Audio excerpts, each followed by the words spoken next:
Teman-teman yang saya hormati, coba kita tarik nafas terlebih dahulu,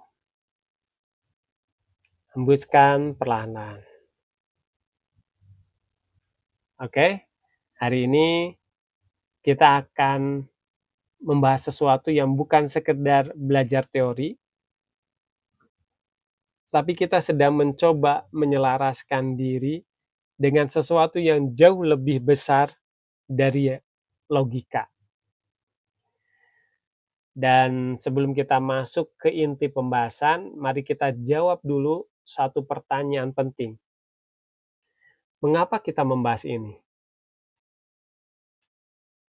Sebelum dijawab, atau sudah ada jawaban ya, izinkan saya untuk menceritakan pengalaman saya beberapa tahun yang lalu di Yogyakarta. Saat itu saya sedang naik beca, ingin menghindari kemacetan di Malioboro.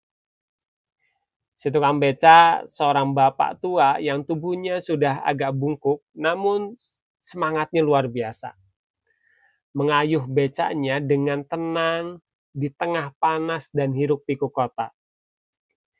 Di tengah perjalanan saya iseng bertanya, "Pak, kok semangat banget ya? Nggak kelihatan capek." Beliau menjawab sambil tersenyum, "Saya ini cuma narik beca, Mas.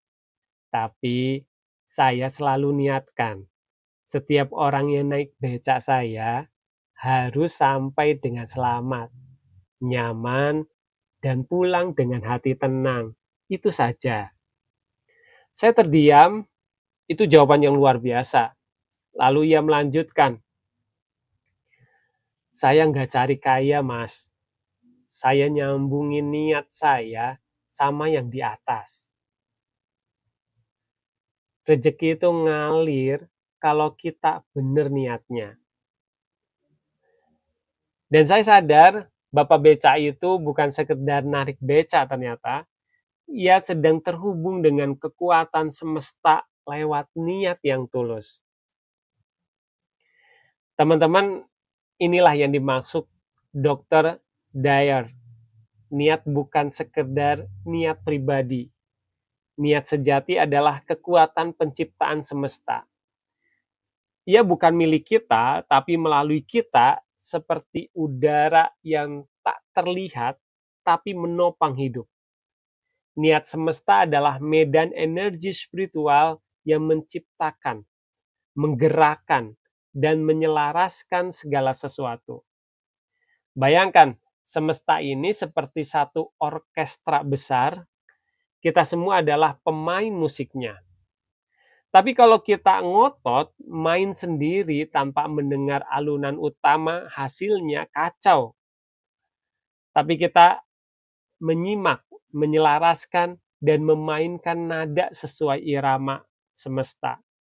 Maka yang lahir adalah harmoni. Dan ini kabar baiknya. Kita tidak perlu menciptakan niat itu sendiri. Karena ia sudah ada. Tugas kita hanyalah terhubung. Layaknya sinyal Wi-Fi yang selalu aktif di udara. Kita tak bisa melihatnya, tapi bisa mengaksesnya jika tahu caranya. Dengan ketenangan, dengan kerendahan hati, dengan cinta dan syukur. Itulah passwordnya.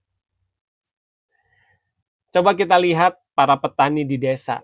Mereka tidak menciptakan hujan, tidak menciptakan matahari, tidak bisa mengatur musim, tapi mereka tahu kapan menyiram, kapan menyemai, dan kapan memanen. Mereka tidak memaksa hujan turun, tapi mereka menyelaraskan diri dengan alam. Begitu juga kita tidak menciptakan kekuatan niat semesta, tapi kita bisa membuka diri, menyadari ritmenya, dan menyelaraskan hidup kita agar mengalir bersamanya. Jadi kenapa kita membahas ini? Karena hidup bukan sekedar tentang kerja keras, tapi juga tentang kerja selaras. Karena kita terlalu sering mencoba menciptakan dari nol, padahal ada kekuatan luar biasa yang siap kita akses jika kita tahu cara menyambungnya. Saya ingin mengajak Anda semua hari ini untuk bertanya ke dalam hati. Apakah saya selama ini hidup hanya dengan niat pribadi? Atau saya sudah mulai membuka diri saya untuk menyatu dengan niat yang lebih tinggi? Karena saat niat kita sejalan dengan niat semesta, kita tidak lagi harus mendorong keras kehidupan. Kita cukup membuka diri dan kehidupan akan mulai menarik kita ke arah yang benar. Mari lanjutkan ke langkah selanjutnya untuk menyelaraskan diri. Karena kekuatan besar sedang menunggu untuk kita sambut. Menuju penyelarasan.